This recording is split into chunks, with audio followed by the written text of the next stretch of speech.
Hello mga idol. Oh, hulaan niyo mga idol, ano ba itong tawag dito? Sa makahula, Bicolano ka ba?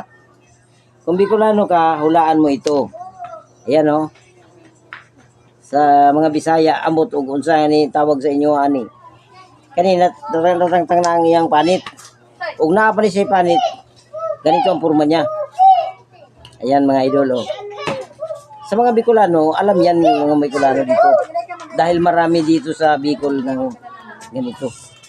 Yan, anong tawag dito mga idol? Hulaan niyo po. Ito tinanggalan na namin ng ano.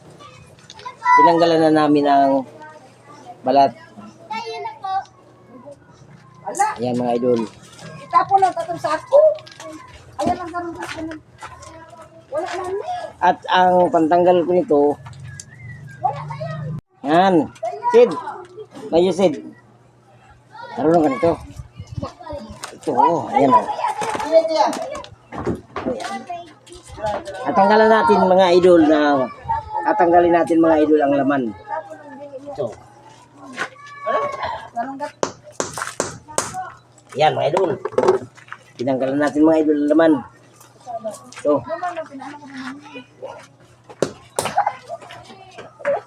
Ito mga idol. Oh. Yan. Ito ay ang laman nito ay kinakain. Ayan o. Ayan ang laman o. Ayan mga idol o. Ito ang tinatawag ng ginagawang matamis mga idol. Ito mga idol o. Ang laki ng laman niya o. Malaki pa sa mani. Ayan o. Malinamnam to mga idol. Sa mga Bicolano, aram na yan. O, aram na yan.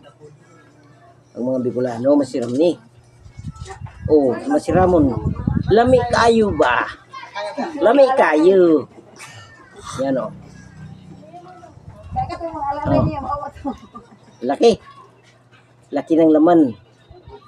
Yan. Sarap. Kasiyan mo konti lang. Kagat ka. Tingin. Ayan o. Masinin doon. Oh, yun na. Ano? Ano? Alam mo na lang kanay mo laog. Oh, malaw. Alat, hindi lang da. Papiling ko lang. Oh, yan. Tingin ka sa camera. Oh. Uy, man eh. Yan. Ito yung apo ko magaling kumain ng ang tawag gani? Pili. Yes! Tama na, salamat. Tama. Salamat po mga idol.